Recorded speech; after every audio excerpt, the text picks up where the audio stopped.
जय श्री राम दोस्तों, आज जो भगवती कृपा नामक प्रसंग आपके सामने प्रस्तुत किया जा रहा है, इस प्रसंग का नाम है हृदय में पाप होने से दूसरा भी पापी दिखाई देता है। तो दोस्तों, अगर यह भगवती कृपा आपको पसंद आए तो चैनल को सब्सक्राइब करना और वीडियो को लाइक करना।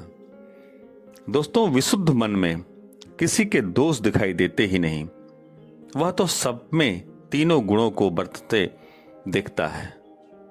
हृदय में पाप होगा तभी दूसरा पापी दिखाई देगा। इस भावबोध की एक पौराणिक कथा मननीय है।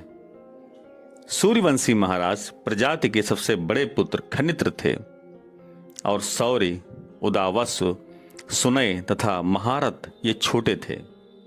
बड़े होने के कारण खनित्र सम्राट हुए और चारों छोटे भाई उनके अधीन मंडलेश्वर भूमिपति हुए। शौर्य का एक बड़ा ही कुटिल कूटनीतिज्ञ विश्ववेदी नाम का मंत्री था। एक दिन उसने एकांत में शौर्य से कहा, राजन, आप राजपुत्र हैं और आप राजपुत्र होकर भी खनित्र के अधीन क्यों रहते हैं? शौर्य ने कहा, मंत्रीवर, ऐसा सदा से सदाचार ही चला आया है कि जो बड़ा भाई होता है वह सम्राट होता है, शेष सब भाई उसके अधीन रहते हैं। भाई खनित्र हम सब में से ज्येष्ठ हैं और श्रेष्ठ भी हैं, हमें उनके अधीन रहना ही चाहिए। विश्ववेदी ने कहा, देखिए महाराज, किसी के अधीन रहने से तो मृत्यु ही श्रेष्ठ है। परतंत्रता, दासता सबसे बड़ा अभिशाप है। अतः आप पराधीनता की बेड़ी को काट डालिए और अपने बल से स्वाधीन सम्राट बन जाइए। यह सुनकर शौर्य ने कहा, बड़ा भाई तो पिता के समान होता है। महाराज खनित्र तो हमें पुत्रों के समान प्यार दुलार करते हैं, व्यवहार में भी कुछ भेदभाव नहीं करते। उनसे युद्ध करना, उनके राज्य को छीनकर स्वयं सम्राट बन जाना, यह तो न्याय और सदाचार के विरुद्ध है। यह सुनकर विश्ववेदी ने कहा, राजन, न्याय और धर्म की दुहाई तो निर्बल पुरुष ही दिया करते हैं। अतः राजन, इस न्याय धर्म के अड़ंगे को छोड़िए। राज्य में, अधिकार में, धन संपत्ति में बड़े छोटे का विचार नहीं होता। यह वसुंधरा तो वीर भोग्या है। जिसके बाहुओं में बल हो वही शासक है, वही राजा है। आप सम्राट बन करके इस लोक में आनंद उठाइए और धन से बड़े बड़े यज्ञ यागादि करके धर्म भी कमाइए और उस लोक में भी दिव्य सुखों का उपभोग कीजिए। रही भाई की सेवा करने की बात, सो जब धन हो जाए तब यथेष्ट धन देकर भाई की पूजा भी कर लेना। लोभ बड़ी बुरी वस्तु है। धन संपत्ति तथा अधिकार आदि की तृष्णा मनुष्य के विवेक को खो देती है। स्वार्थ धर्म बुद्धि को नष्ट करा देता है। शौर्य भी लोभवश अपने क्रूर मंत्री की बातों में आ गया और अपने बड़े भाई के राज्य को लेने के लिए विश्ववेदी के कथानुसार कार्य करने लगा। जब विश्ववेदी ने शौर्य को अपनी मुट्ठी में कर लिया, तब शेष तीनों भाइयों के भी कान भरने आरंभ कर दिए। उन्हें भी खनित्र के विरुद्ध भड़का दिया। महाराज खनित्र इतने प्रतापी थे कि प्रत्यक्ष तो उनके साथ युद्ध करने का साहस किसी को होता ही नहीं था। विश्ववेदी ने तंत्र मंत्र, अभिशाप और पुरस्चरण का आश्रय लिया। उसने चारों कुमारों के पुरोहितों से पुरस्चरण कराए। वे चारों पृथक पृथक मारण प्रयोग करने लगे। उनके अभिचारिक कृत्य से चार बड़ी भयंकर तीक्ष्ण दाढ़ों वाली कृत्याएं उत्पन्न हुई। उन्होंने पुरोहितों से पूछा, अब क्या करें? पुरोहितों ने कहा, तुम जाकर महाराज खनित्र को मार डालो। यह सुनकर वे कृत्याएं पृथक पृथक दिशाओं में खनित्र को मारने के लिए चलीं। महाराज धर्मात्मा थे, समदर्शी थे, विष्णु भक्त थे, अतः कृत्याओं का उनके ऊपर जाने का साहस नहीं हुआ।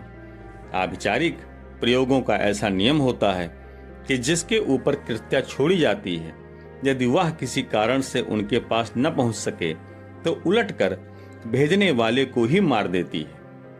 कृत्याओं का जब राजा के पास जाने का साहस नहीं हुआ तो वे लौट करके पुरोहितों के पास आईं और उन्हें तथा इस पुरस्चरण को कराने वाले सौर्य के मंत्री विश्ववेदी को भी मार डाला।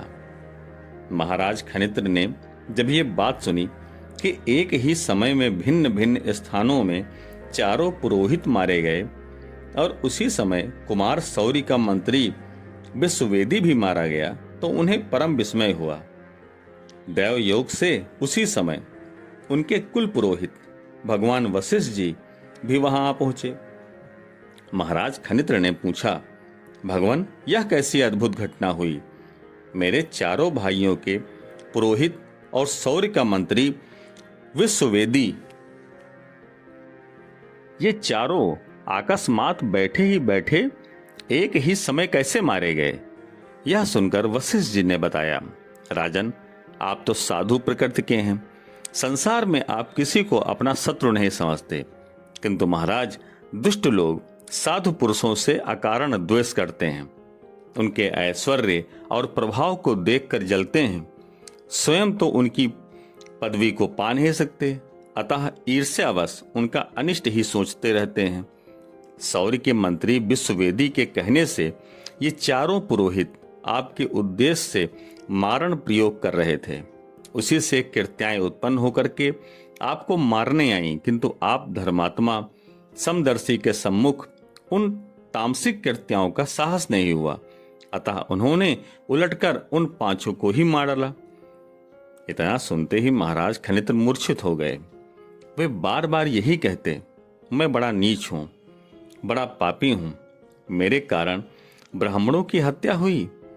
वशिष्ठ जी ने कहा, राजन, इसमें आपका क्या अपराध है? उन्होंने जैसा पाप किया उसका फल भोगा। राजा ने कहा, ब्राह्मण, उन पुरोहितों ने तो अपने स्वामी का हित ही किया था, अतः वे पापी कैसे हो सकते हैं? पापी तो मैं हूं, जो मेरे पीछे 4 ब्राह्मणों की हत्या हुई। मेरे ऐसे राजा को धिक्कार है, मेरी धन संपत्ति और राज्य को धिक्कार है। अब मैं इस राज सिंहासन पर कभी नहीं बैठूंगा। ऐसा कहकर राजा ने अपने पुत्र को बुला करके गद्दी पर बैठाया और स्वयं अपनी रानियों सहित वन में जाकर के घोर तपस्या करने लगे। धन्य है महाराज खनित्र और धन्य है उनका यह पावन भाव। तो दोस्तों, आज यह आपको भागवती कथा कैसी लगी? कथा सुंदर लगी हो तो चैनल को सब्सक्राइब करना और वीडियो को लाइक करना। जय हिंद, जय भारत।